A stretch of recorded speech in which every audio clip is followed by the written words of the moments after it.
It is Thursday, July 9th, 2026. This is another edition of Baseball Today presented to you by T-Mobile. That is not my man, Trevor Plouffe. That is my dude, Dalton Feely. I am Chris Rose, producer Dan along for the ride as well. It's good to have everybody back after yesterday's unexpected day off. Technical snafu sort of stuff happens here, Dalty, occasionally. You know, life happens, Rosie. The perfect streak, the Matt Olson active streak might be done for BT, but it happens once in a while. It's all good. We love you, Rosie. It does. We're back. I tried everything I could to get this stuff working, and it just didn't work. So we had to have some repair people to the house. They flicked a few switches. Mm-hmm. We're back. We're back. Trevor Plouffe is not. He's calling the day game between the Twins and the Guardians.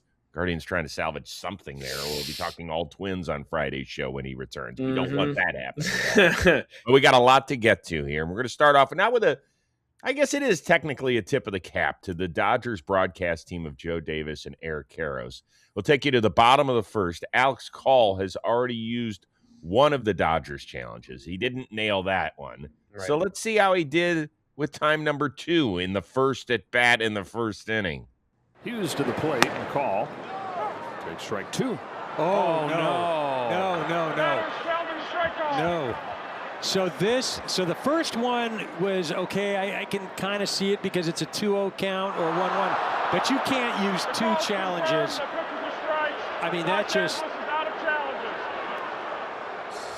whether you're right or wrong, you can't challenge the second. Man, a BS challenge.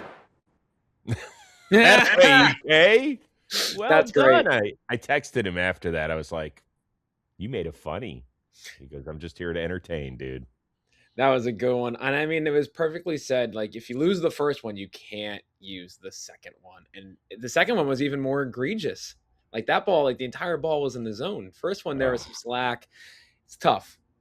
I would like to know, there can't be one fan base out there that is happy with their team's ABS performance. Maybe Detroit loves Dylan Dingler. Oh, the Twins are very good at it. You're right. Yeah, and Dylan Dingler's been awesome, right? Yeah. So we're talking about a handful of people out there because for the most part, we're all sitting there saying we played more than half a season now, and nobody seemingly has any strategy to it. It's just do it whatever. Go. Everyone's still learning a little bit with ABS and how they want to use it, the best effective strategy. So I guess maybe by next year we'll have it all figured out. I don't know. Yeah. Fingers crossed with next year, if you know. I'm being an optimist, Rosie. Okay. Come on.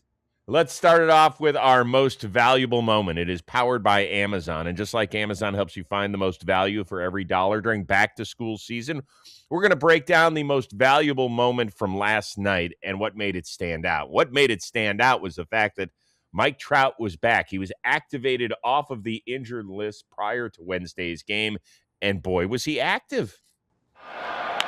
There's a fly ball, left center field. Mike Trout celebrating the anniversary of his Major League debut with another home run.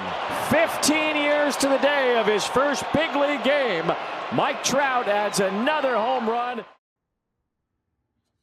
That was awesome. Good to see him back. I didn't really have my eye on that game at all. I was down at Dodger Stadium doing some content, so I came back. I was like, oh, boy, the Angels are whooping by. I wonder if Trout's done it. Oh! He sure has. Nice to have him back, isn't it? Baseball is better when Mike Trout plays, Rosie. I've said it multiple times. He's a superstar. I know he's getting older, but like he has been one of the premier guys in Major League Baseball since joining the league. It's better when he's playing and hitting home runs like that. Okay. So I think the big question is with him. John Mozeliak, who's now the interim GM and day-to-day decision maker, if you will, right, for the Halos, has said, I'm not trading Mike Trout. Mike Trout has said, look, I'm good out here. What do we watch Mike Trout for at this point in his career? Well, I mean, ideally, like as a baseball fan, we'd love to see Mike Trout make the playoffs again, right? Okay, I think stop, Dalton, we got to stop with that stuff. They're nowhere close to that. Oh, and I understand it, but I mean, at this point, you didn't let me even finish because I was going to do a full 180, crazy as Dua Lipa once said. But I was going to say, I would love to see him make the playoffs, right? But at this point, he seems very happy in LA. the Angels have been very adamant, we're not trading Mike Trout. So now I think it's just time to enjoy his Angels career, a guy who is probably going to play with just one team his entire career. I just want to see him continuing to stack up his resume. He's a Hall of Famer. I think we can agree, even with the injuries, the numbers are insane. But looking at some of the recent players over the 21st century to play 15, 16 or more seasons with just one team and retire with one team, it's a pretty impressive list, Rosie. Kershaw, Votto, Wainwright, Yachty, Derek Jeter, Ryan Zimmerman, Mariano Rivera, Posada, Todd Helton, and Chipper Jones. Mike Trout would be joining that list of guys to play at least 16 seasons with one team and only one team. Love Mike Trout. I think at this point, I just want to see him stack up the numbers and just continuing to impress us each day. So I didn't get all of those guys, but I heard enough of them to have a buzzer go off. Joey Votto's the only guy who is similar to Trout from the standpoint of not enough playoff time, right? They made it in 2012. They had the one gamer, I think, a year later, the Cueto game in Pittsburgh. And then 2020, they were 2 and done in Atlanta, I believe, in the COVID shortened season. So he played what? 7, 8 playoff games, maybe? Oh, maybe, you know what? They did have the one against Philadelphia, too, where Roy Halladay no-hit them. So even he had 4 times as many games as Mike Trout in the playoffs. It's just, I think, I can't just sit around and wait for home run number 500. Like, is that what we're relegated to? He's nowhere close to 3,000 hits. He hasn't even gotten to 2,000 hits yet. So he's less than 80 homers shy of 500. You know, the people that don't cover the sport very often are going to say next week when he gets to Philadelphia, well, seems like a perfect fit for Philadelphia in the outfield. And you know what? We're going to ask him about it on the red carpet because he's going to get the sort of cheers 45 minutes from his hometown of Millville, New Jersey, to say, oh boy, and we're going to open that up. But then when we all go away and we go back to the second half of the season and that's not going to happen, then what's next? I don't know what we look for with Mike Trout. I'm sorry, I can't get excited for a guy playing 16 or 17 seasons with a single franchise and say, yeah, boy, I was sure happy I saw him play one, because nobody feels that way.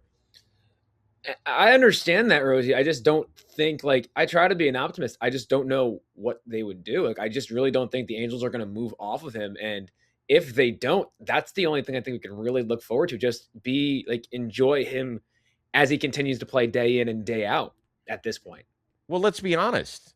Mike Trout would have to initiate this. This is not going to be the Angels coming to him and saying, hey, we have a deal in place. Right. This would be Mike Trout, and I don't know why he would. I mean, he hasn't, to this point, he's lived through all of the, you know, shortcomings of this organization on every level, you know, between player development, lack of hitting on draft picks, signing free agents that don't work, the Ohtani mess. I mean, the stories that have come out this year about the possible deals they could have had with either the Padres or the Rays, if you believe that stuff, they could have had guys like C.J. Abrams, James Wood, Junior Caminero, all sorts of stuff, if you believe that. But nothing.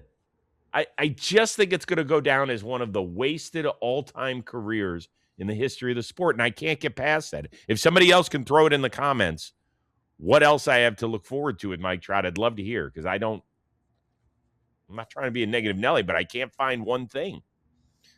No, and I get it, Rosie. I am with you. At this point, though, I think we just might have to accept it if nothing comes through this deadline. There was a video floating around of Trout's debut 15 years ago. Did you see it on social media yesterday? Yeah, here it is. Look at him.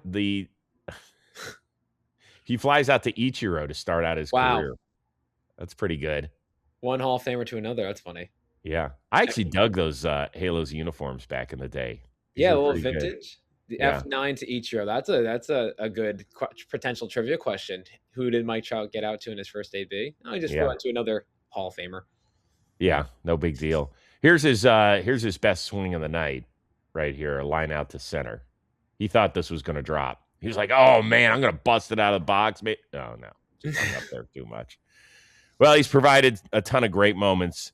I will follow up with this, that we just mentioned he's going to Philly for the All-Star game. He's ready. He's rearing to go. He was voted in as a starter, which is great. Grew up 45 miles from there. Is Trout's return enough to save the All-Star game with dwindling star power, in your opinion? I always think the All-Star game for Major League Baseball is the best among major sports in the United States. I think Major League Baseball does a really good job with all the events that they do during the All-Star break and leading up to it. I think we're in a pretty good spot within superstars within Major League Baseball across of all 30 teams. You get it represented, but I think we're in a good spot with like a lot of superstars in our game. And Rosie, I think it goes back to Mike Trout. Like, he's like one of the first guys coming through this social media era of Major League Baseball that like didn't get promoted, whether it was from his own doing, the Angels doing, or the league itself not promoting Mike Trout as the superstar of baseball across social media, all the platforms. I think comparing Major League Baseball to the NFL or NBA, they've done such a really good job of promoting their stars. I think it might be just an overall league thing where Major League Baseball doesn't promote the best of the best. I think this All-Star game will get better with time, but there's still a lot of good players. I think Mike Trout will be the face of the All-Star game, but not necessarily save it. Yeah, I mean, I think part of it is just the lining up of the pitching. I mean, if Miz and Skeens were pitching, it amps it up. People can say whatever they want, like, oh, I'm looking forward to seeing this young star, and that guy deserves to be there. Like, we're all baseball fans, so we're knee-deep in it. We will watch regardless. Right. But the people who are kind of on the periphery who are like, wait, I haven't really watched Jacob Misiorowski pitch much this year. I've seen some highlights. I've seen some stuff on social media. And I'm talking about people that are fringe baseball fans who aren't going to have anything to do next Tuesday, let's say. And they want to see him throw. Can he get up to 106.5 during an All-Star game with as much adrenaline and facing the best hitters in the world? Unfortunately, we're not going to get that. Skeens, as rough as it's been the last 6 to 8 weeks, you still want to see him do his thing against the best in the world like we did each of the first 2 years. There's no Aaron Judge in this thing. That's kind of a downer, right? Yeah. Vlad, he shouldn't have been voted in anyway. Right. But he is a big name, and he's not going to be there. So it's okay. I mean, I'm all for young up-and-comers. I really am. But the sport needs some of those tentpole guys or people that are kind of bursting through the way that Miz has this season to another level to make it interesting. They're going to focus, Fox will focus solely on the Trout portion of the program, and they should. Yeah. It's funny. I was down at Dodger Stadium yesterday. I asked somebody with the Dodgers, I said, what's the over-under on Shohei at bats? I'm going to set it at 1.5. And he goes, that's a really good number. Which direction would you take? Would you take the over or the under? I think he'll get 2 at bats, but he won't pitch. So I would. He's definitely not pitching. Right. So I think since he's definitely not pitching, I think they would give him the extra at bat. I think the only thing that's going to save him is the fact that it's Schwarber that's next in line to DH. And in that ballpark, if you only get one Ohtani at bat, and so in the bottom of the third, comes back around and Ohtani's in the on-deck circle, but instead they make this dramatic shift to Schwarber. So, well, WWE-esque. By golly, that's Kyle Schwarber's music. Oh, my God. I mean, Schwarber would be a perfect WWE guy. Yes. Ooh, I dig that. I like that. Good thought process there, Dalty. Good thought process. Let us know who you're most looking forward to seeing in the All-Star game. You can throw that in the comments below. I'm sure we'll have a couple of thoughts. We still have a few more baseball todays before we do get going. And we'll all be there starting on Saturday. We can't wait. And a quick shout out to our partners at Amazon. Shop back to school at Amazon. Spend less on your kids. That's always important because that means it's more for you.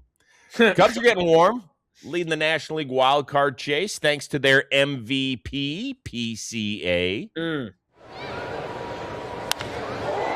Fly ball in the air, right center field. This one back. It's got a chance, and it's gone. PCA the second time tonight. PCA is doing it. Consecutive years where he's the first to get 2020 in the show. How close is Pete Crow-Armstrong to Shohei Ohtani in the MVP voting?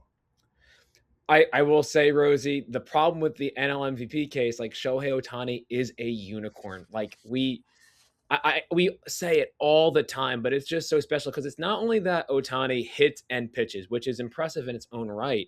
He's so good at both, Rose. Like he's a 939 OPS, 290 average as a hitter. He's got a 1.79 ERA in 85 innings this year. He will be a MVP candidate as a batter in its own right, and he will also be a Cy Young candidate because that's how good he's been. Now, granted, there's obviously been better National League pitchers so far this season with Mizorowski and Sanchez to lead the bunch, but Shohei is just so special, and it's no disrespect to Pete Crow-Armstrong, who once again is having an amazing first half. He did it in 2025, like you said. He's doing it again in 2026, but Ohtani is just so good. Like he would need to take a massive step back, whether it's in the batter's box or on the mound this season, for Pete Crow-Armstrong to have a much better chance to win. Or if PCA second half is so good, unlike last year where he is like maybe a 40-40 caliber player, if not even more closer to 50-50 like Ohtani had done in 2024. I think it's just such a tough road for PCA to overcome. Now, if this was the AL, it might be a different discussion though. Yeah, oh, it's absolutely a different discussion. There's nothing that a National League everyday player can do to, at this point, usurp Shohei Ohtani in that MVP. It's just not happening. We talk about at the beginning of every season, what would it have to look like for Shohei to not be in the MVP? He would probably have to have an OPS in the low to mid 800s, like 25 homers, an ERA in the 4s. He's nowhere close to any of that. So Pete Crow-Armstrong could end up going, let's say this. What if Pete Crow-Armstrong ended up having a year similar to Ronald Acuna from a few years ago? I'm not saying, what did he get? Did he get 40-70 that year? Yep. Okay. Let's say PCA got 40-50, which is a ridiculous year. Right. Absolutely insane. And his numbers across the board are so much better. Everything from upping his walk rate to his on-base percentage to his barrel rate to his chase rate. We know what he does as a defender. All this it's off the charts great. If you took Ohtani out of the game, Pete Crow-Armstrong is the first half MVP in the National League, in my opinion. He's been right. Do you agree or no? I agree. I was going to pose something, but I'll wait for that. Go, please, pose. On Talking Baseball yesterday, we did our mid-season awards. Some silly, some serious. And okay. I believe prior to the show, we talked about Major League Baseball's MVP, just the overall league. And obviously that answer is Shohei Ohtani, right? But if you take Ohtani, okay, Ohtani's number one. Who is the number two guy? Would you say that's Pete Crow-Armstrong, comparing both the American League and National League right now? The only other guy I'd listen to, just because his bat is so insane, is Yordan. But because he doesn't do anything in the field, and Pete Crow-Armstrong, not only does he play the field, he plays the field. Right. So who do you have in mind? I'd love to know. So that's interesting because that is the only other guy I also would have. I have Yordan. I sent to our one-of-a-kind producer, Dan, a little bit of a splits because I did this for Talking Baseball too. And it's small for our YouTube listeners. It might be, our podcast listeners. It's just basically Yordan and PCA's clutch moments. They're splits with runners in scoring position, with 2 outs, late and close, 2 strikes, lefty and lefty. I made this because I thought it was interesting. And I will say, PCA, like the overall numbers are good.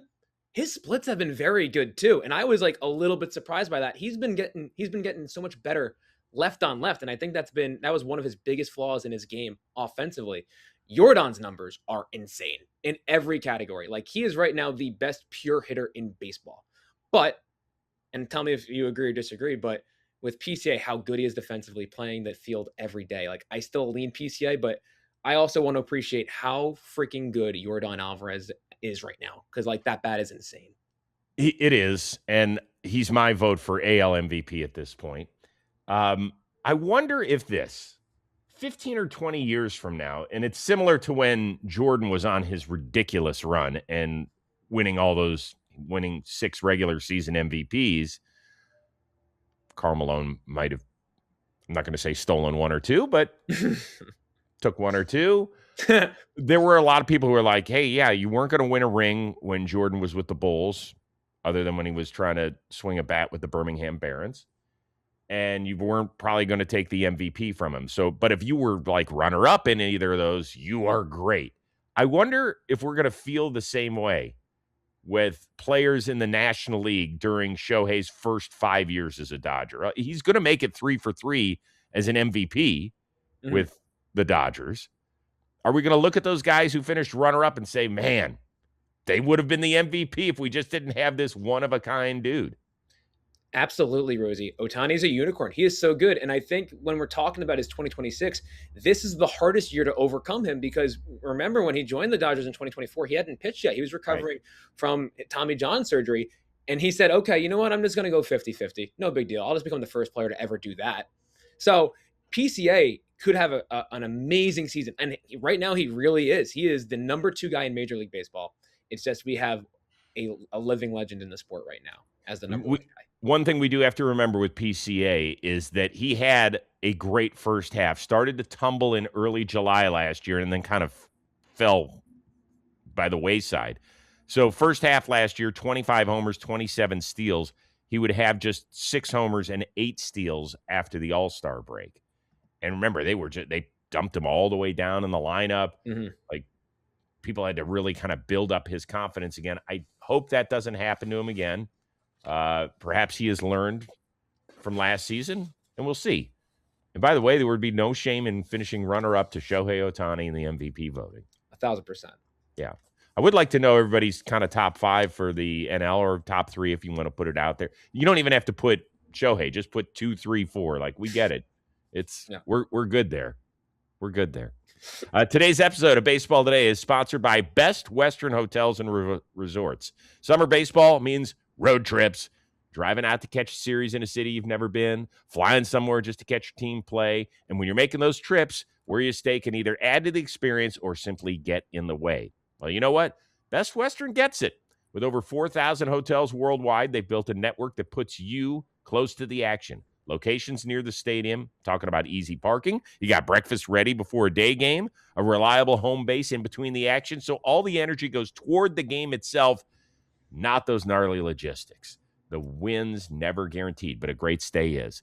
This summer, Best Western is giving guests 1,000 bonus points, plus a chance to win 250,000 bonus points. Book more of what matters most. Life's a trip. Make the most of it at bestwestern.com. There is no additional purchase necessary for sweeps. See bonus points terms and conditions and sweeps rules for details. All right, Dylan Cease. Great job on Wednesday.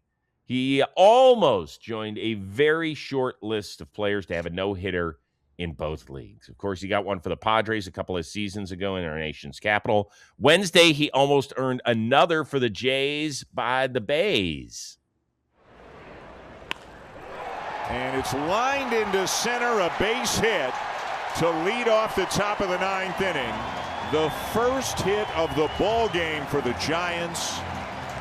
An incredible performance for Dylan Cease here today, but unfortunately, the no-hit bid. You know, I try not to let myself get too carried away when I'm in like the 5th, 6th with no hitters, because it's just, you know, I mean, any little thing, it's a hit. So, you know, when you start seeing stuff like that, you're like, man, maybe it is my day today. So, I don't know. How many strikeouts did I have? You had 11. Thank you very much. All right. Funny interview with Hazel May afterward. Dylan Cease is one of a kind, dude. We'll see him in Philly next week for the All-Star game. So he was this close. And let's remember how close he was a couple of years ago as a Chicago White Sox against Luis Arraez. Yep. We had a chance to face yesterday, oh, by the way.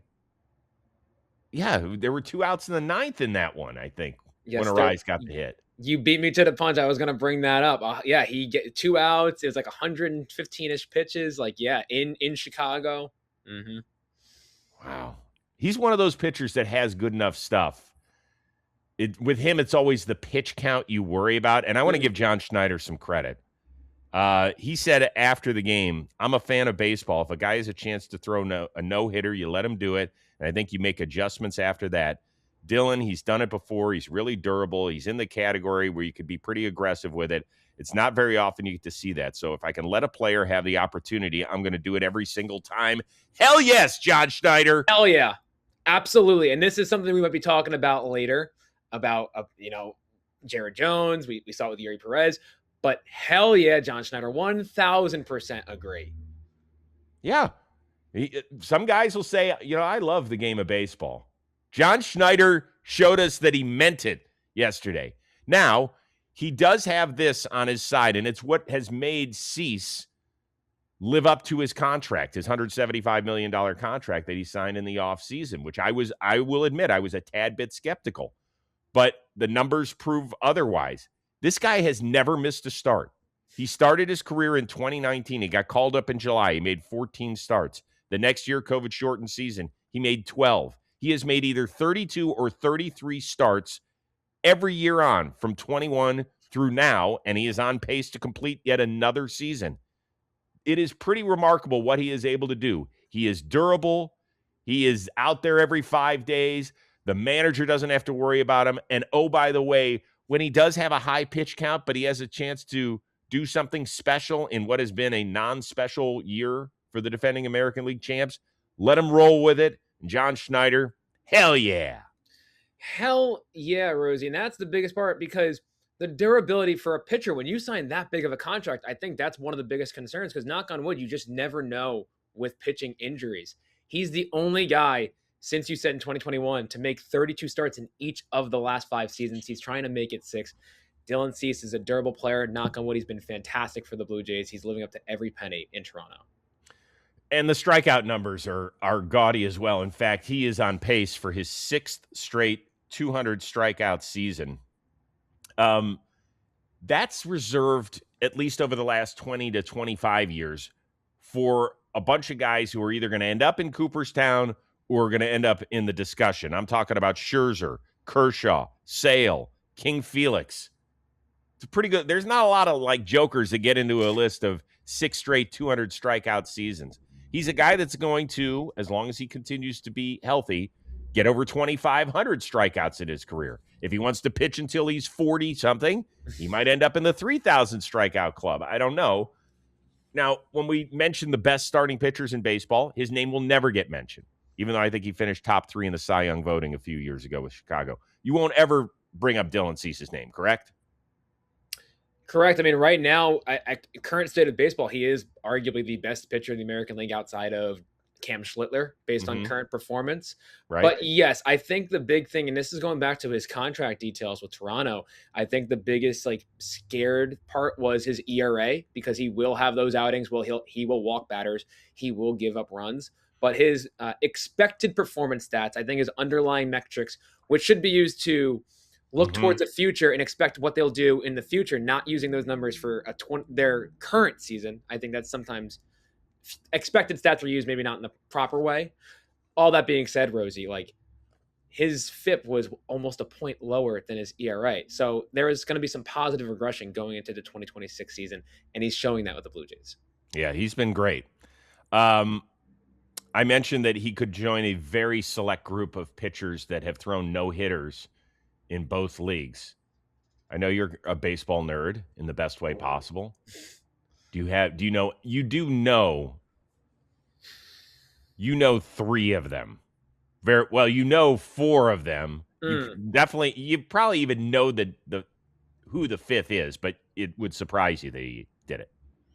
So one is over a century old.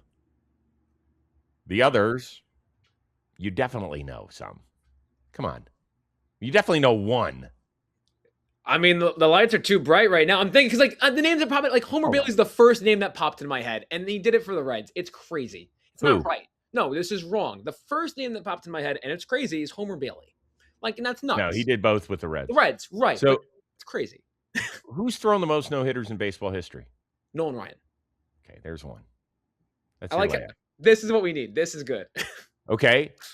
This guy threw actually a perfect game. Dalty, Turn around. I was going to say in 2004 versus the Atlanta Braves, perhaps? Yeah. Randy Johnson. Randy Johnson. So that's 2. I'll help you out with the rest. Yeah, please. No, Nomo did it. Okay. Yeah. He threw one at Coors Field. I think he's the only one to throw one at Coors Field. The other 2, Cy Young. Okay. And Jim Bunning. Jim Bunning. Okay. Do you know that name? Yeah. Okay, good. Know the name. I couldn't tell you career-wise, but Nomo did it in Coors. That's impressive. Did he do it with the Dodgers, Padres? Yes. Dodgers? Yeah. Okay. And then he threw one with the Red Sox Gotcha. as well, I believe. All right. Very quickly on this one. Yep. The Jays are the defending American League champions. They have just kind of fluttered in below mediocrity this year, but they're 2.5 games out of the wild card chase or something like that. How much do you trust the Jays to get back in this thing? Well, I don't trust the American League, Rosie, so therefore I kind of have to trust the Toronto Blue Jays to get back into it, because it seems like everyone outside of the Los Angeles Angels, sorry, but that's the only team that's really out of it. The Boston Red Sox, who were basically declared dead through the end of May, are also now back in it after firing Alex Cora. They're involved. Every team still has a shot. So yes, they haven't shown much life in 2026. I think obviously the big engine, we've talked about it, Vlad Jr. has to figure it out, whether it's the back injury that's really hurting him at the plate. Something's got to give with the lineup and the entire season. So I still think there's hope for sure. I think so too. I think they can get in there as a wild card. And then with that pitching staff, we'll see. And by the way, they could make some moves at the deadline. I mean, I think they just feel like if we just get into the American League playoffs, then we're good. Yeah, 100%. I think there's a lot of teams that feel that way.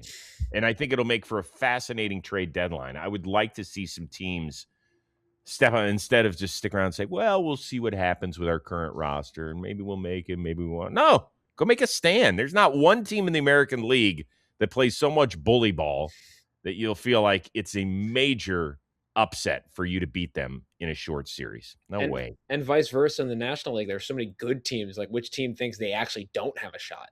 That is interesting. Yeah. That is interesting. Okay. Like all that stuff. Good work.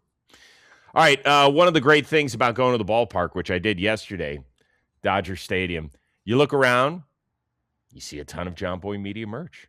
You're like, hey, that is a cool thing. You know what that is, folks? That is Shopify at work.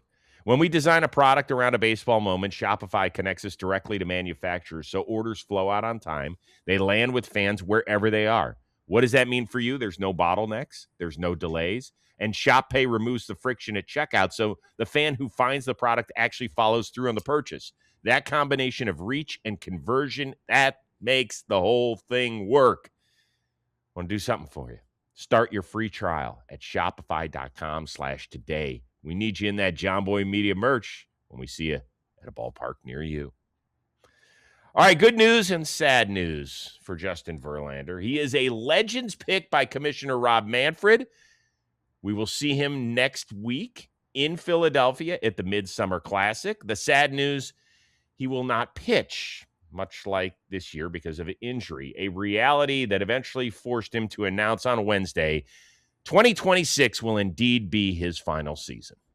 I mean, honestly, it's made it kind of easy. Here I am at the All-Star break and haven't been able to pitch except for one start, and that, it started to go, bad on me in that start. So, I think, like I said, the writing was on the wall. Let's start with this. I think it's great that the commissioner, this is what the commissioner's pick is supposed to be. Earlier in the week, we discussed it with Bryce Harper, which I thought was great on another. I thought it was a little weird that we call him a legend, and he's still got 5 years left on a $300+ million contract. This is what it's about. It was about Clayton Kershaw last year. It was about Miguel Cabrera and Albert Pujols and Justin Verlander, and one last chance for them to kind of tip their cap in front of a huge baseball audience.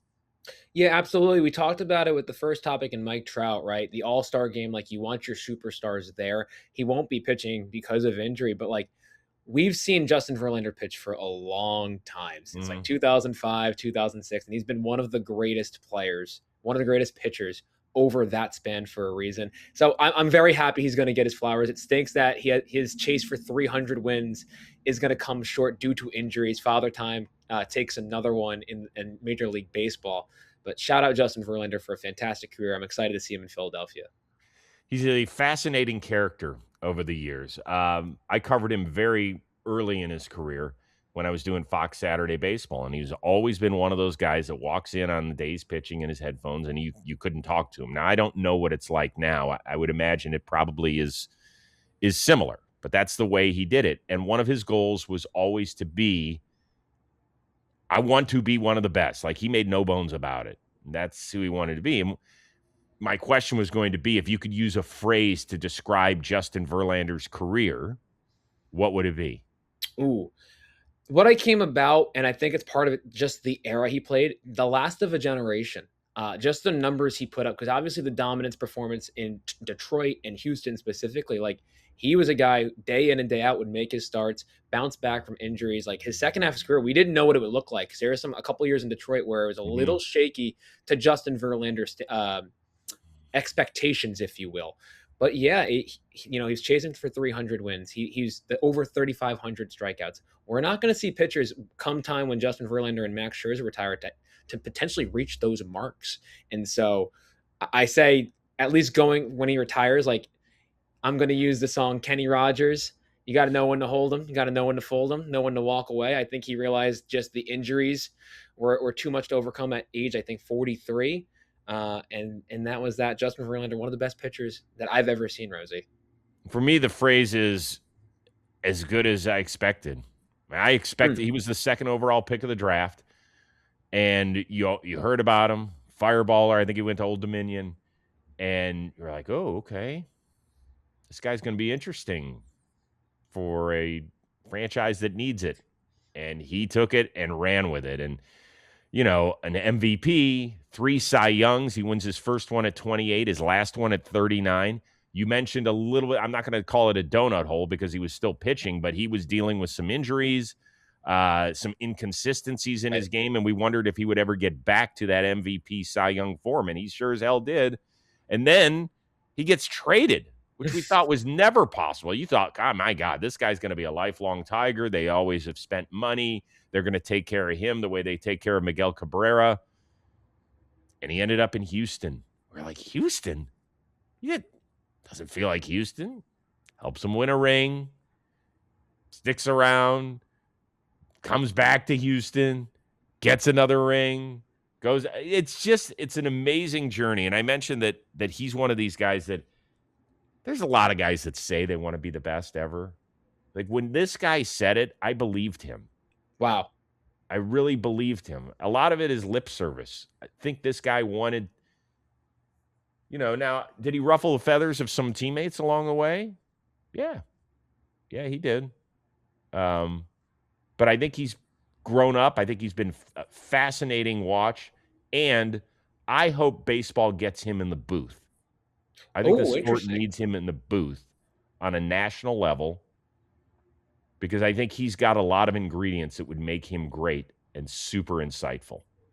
My quick question off of that, would you want him like in the booth as like an analyst, as like someone's doing play-by-play and he's an analyst, or is it he's like on the side? You know how Peacock has like No, stop that. I just wanted to make sure. I'm on the same page with you. I just needed to confirm. I understand it, and I kind of like it. I think Rizzo does the best job of it on their, but I want him in the booth. I want him in the mix, and I'd like it to be a 2-person booth, to be honest with you. I actually think that as great a job as Benetti does, and it does help that they get sometimes a local slant to it occasionally. I mean, they really like to kind of get bigger names in there. So I would, if I were NBC, Peacock, I would hire Justin Verlander, put him next to Benetti, and try and make Sunday Night Baseball a big thing. Two Detroit guys, Verlander, Tigers pitcher, Benetti, Tigers current broadcaster. What is that doing the Peacock game? Here's the thing, and people get upset, and I understand this, is that national broadcasters don't know the teams as well as the local announcers. This is the hardest sport because you can't watch every team's 162. You can't. We try and do it as much as possible. Right. I'm telling you, it's impossible. So we have never shied away from this fact. Trevor says it all the time. You know your team better than we know your team. 1,000%. We have opinions. We have thoughts. We watch as much as possible. It's impossible to watch 30 teams, 162 games. But I think Justin Verlander, because of the way he prepares, how meticulous he is, would never go into a booth unprepared. I like that. I don't know his personality, so I didn't know in that realm, but hearing you say his preparation and his skill set, that makes a lot of sense. Listen, you're going to see it next week. I mean, Fox is going to talk to him during the broadcast. Listen to when they talk to him. He is out of this world smart, and he's funny. He's got self-deprecating humor. He's got an enormous ego, and I mean that in the healthiest stance. Right. I don't think ego's a bad thing. And obviously, he's got every credential in the world. And he's just getting off the field where he faced guys. Why wouldn't you want him? I think it would elevate our game. I think NBC would be smart to do something like that. I don't know. You can let me know. But maybe I'm off base. Would be interesting. Oh, God, yeah. Would that be interesting? But we'll see him next week. Hopefully, we'll get a hold of him on the red carpet, and that's going to be a lot of fun. Did I mention that it's All-Star Week in Philadelphia? T-Mobile is bringing the heat. We got the T-Mobile Home Run Derby. It is streaming live on Netflix for the first time ever. That's Monday, July 13th. Then the Midsummer Classic the following night on Fox as baseball's best slug it out. Automated balls and strikes will share the spotlight. T-Mobile and MLB partnering to bring the latest tech innovation to the biggest game of the summer. And for all the T-Mobile members in Philly during All-Star Week, I want you to take advantage of Club Magenta on Monday and Tuesday. That's directly across from Citizens Bank Park. Enjoy talent meet and greets, Magenta Hour, and exclusive benefits you can only get as a T-Mobile member. Unlock your Magenta Pass in the T-Life app for access. This is America's pastime on America's best network. Find out how baseball hits different with T-Mobile at T-Mobile.com/MLB.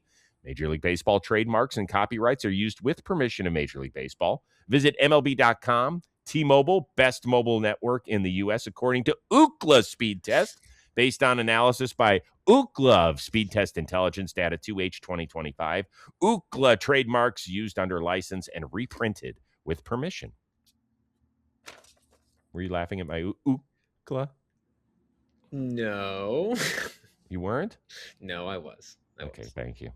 Some quick hitters before we get out of here. Since the beginning of June, there has been no better squad than this one.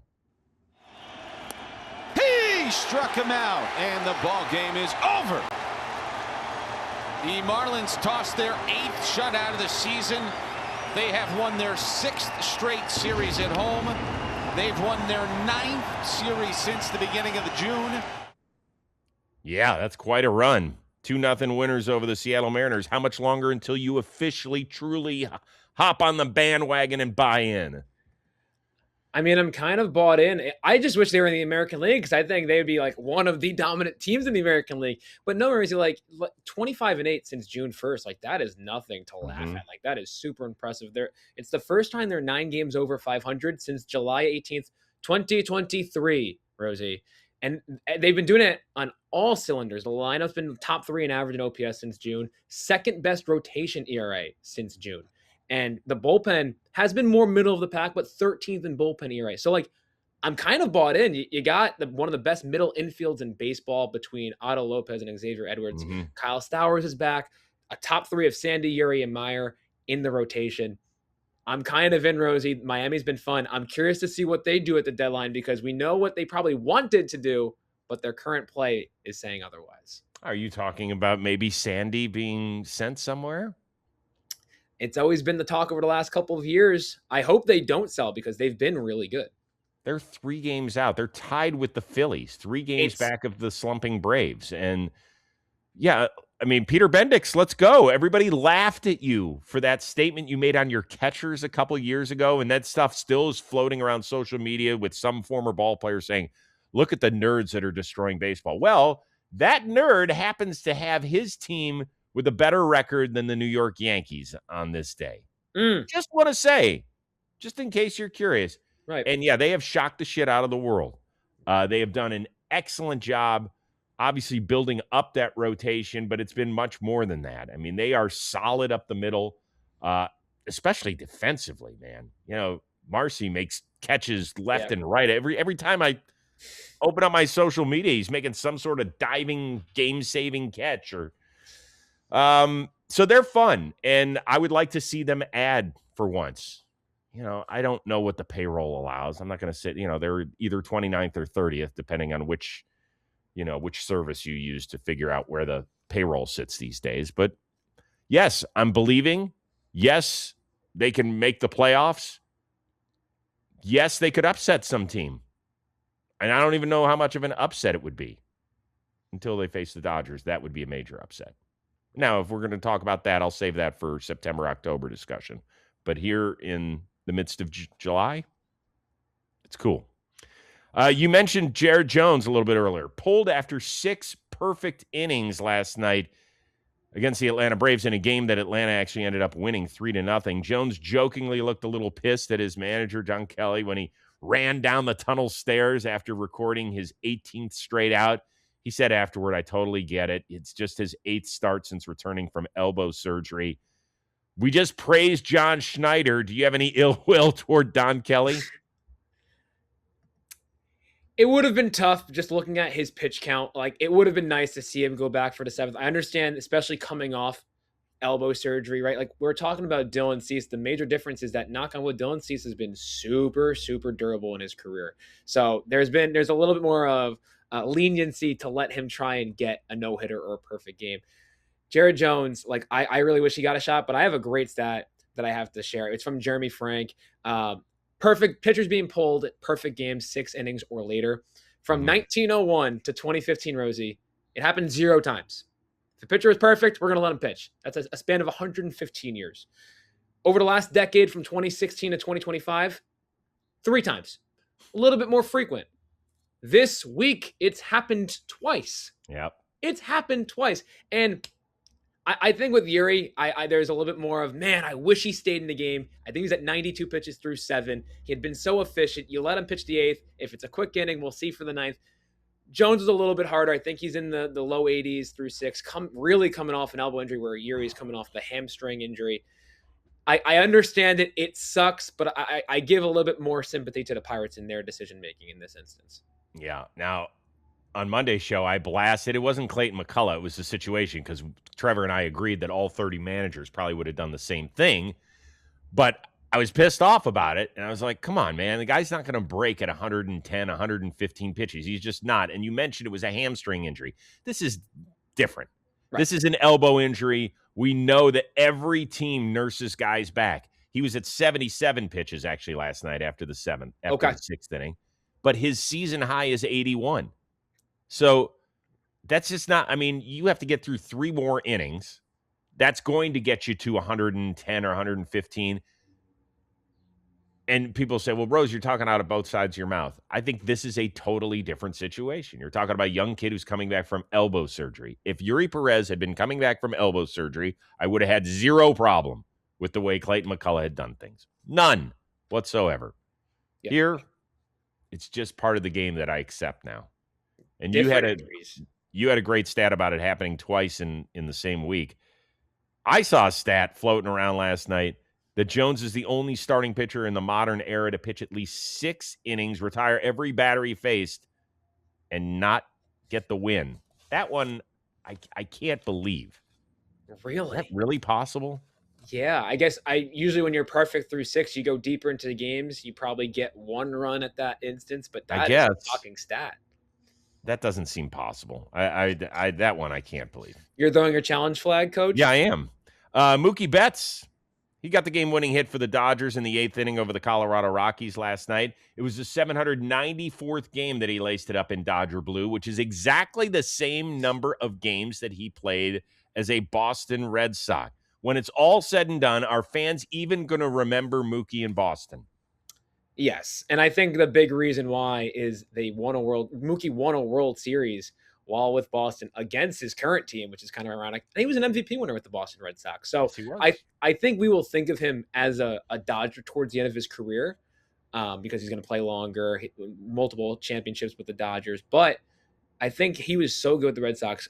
I don't think baseball fans will forget his time in Boston because it was impressive. Yeah, well, that's how most people should. I think the reason most people will remember his time in Boston is when they say this sentence. Can you believe the Boston Red Sox traded Mookie Betts in his prime for nothing? Right. You believe, like, that's going to be, unfortunately, the discussion, and what they should remember his MVP season. They should remember him helping them get their 4th ring in less than 15 years. But that won't be the narrative. It'll be what I just said, and that's too damn bad. By the way, I wonder, so he's got 4 rings. He could end up with 6, 7 rings. Right. Damn. Yeah. All-time status. All-time jewelry status. Yeah. That is crazy. I want to do a mental health check very quickly on my man, Dalton Feely. Last night, blasted against the San Diego Padres. Here's a balk call on a rookie pitcher, Jose Cabrera. Torey Lovello comes out and argues the umpire. Really, I think he wanted an explanation, and then it turned into an argument, and then it turned into an ejection. Just where are you headspace-wise on your D-backs? It's not been great, Rosie. I'll say it, and especially in a competitive National League like this roster, the lineup has been shockingly not performing. They've been the worst team with runners in scoring position since June 1st. It's been difficult to find runs. The lineup right now is very much Marte, Perdomo, Carroll. Gavin Moreno's played well, and then we'll see in terms of production. So I'm not feeling great. Would love to see better performances in the rotation. First off, shout out Eduardo Rodriguez. He has been fantastic, making his first All-Star game this year. That's been one of the pleasant spots of the season. But that said, the pitching hasn't been great. Besides that, the lineup hasn't been scoring runs. I'm worried come deadline that they're just not going to be in contention. 5.5 back, 45 and 47. That's 5.5 out of the wild card chase. They're several exits back of the Los Angeles Dodgers. We're not even going to bring that up. And hang in there, brother. I will say the one big stat, they're the worst team against teams 500 or better this year. So they're also not beating good competition. Oh, well, usually you have to do that in order to win the World Series, I think. But actually this year, if you play somebody from the American League every round, maybe it could be something different. Finally, Philly getting ready for the All-Star game. Of course, the team that's representing that hometown is on the road, so they can get the stadium ready. Did you see the picture of how pretty the field looks? Yeah, look at that. Wow. All-Star game insignia taking up center field. That's so nice out there. Wow. How do you think that city's going to do? Oh, Philly fans are one of a kind. I think it'll be a fantastic atmosphere. It'll be very rowdy. Shout out the grounds crew. I mean, my goodness. I didn't see the picture before the show. That is one heck of a masterclass of lawn work right there. My goodness. Excellent. I'm going to hire those people as my gardeners right there. I can't even get the guy to fill a hole behind my pool house in the back. For God's sakes, let's go. Pick it up a little bit. I'm not going to shout out your name, but super nice guy. But man, he's got the memory of a defensive back. You film something, and then that's it. He moves on to the next play. It's going to be fascinating to see how they treat Trout, whom they want to trade for, but we talked about earlier, probably not going to happen, but they're going to give him an enormous ovation. Of course, to see the 5 Phillies, that's going to be spectacular, but I love it when the All-Star fans boo. Right? You're going to get booed. Like Matt Olson is going to have to wear it. Yeah. Chris Sale is going to have to wear it. Juan Soto, wear it. Yankees, Dodgers, wear it. That stuff is just as fun for me because I know that the boos, everybody that boos when you're a baseball fan, like you respect the shit out of Soto and Sale and Olson and, Freddie Freeman and all these guys that you're going to, but it is fun to unleash on them. And that city probably does it about as well as anybody. 1,000%. Those videos of them going down the line, it's so good. It's going to be fun. It is going to be great. And we'll be there in full force, John Boy Media, and hopefully we'll see you Tuesday at our watch party, which is always the highlight of the baseball season, in my opinion. Dalty, as always, you crush it. I appreciate you hanging out with us. Trevor Plouffe will be back tomorrow. So rest up. You got a lot of research to do, not only for Talking Baseball, but we've got our special Talking Baseball trade draft that we do every year at the All-Star game. So, yeah, it's always a fun one. One of the best episodes of the year. Real quickly, just in 20 seconds, do you think it's going to be active or not? Trade deadline. I think it's going to be an extreme. If I'm going off the top of my head, I think it's going to be less active than usual. I know. I'm worried. Just because everyone thinks they're in it, and I think people will be less willing to sell. I know. I'm worried. But I can't wait to do the draft, the trade draft show. It's really a lot of fun. Mm-hmm. All right, for our one-of-a-kind producer, Dan Rourke, the uber-talented Dalton Feely, I am Chris Rose. Trevor Plouffe returns for Friday's edition of Baseball Today, presented to you by T-Mobile.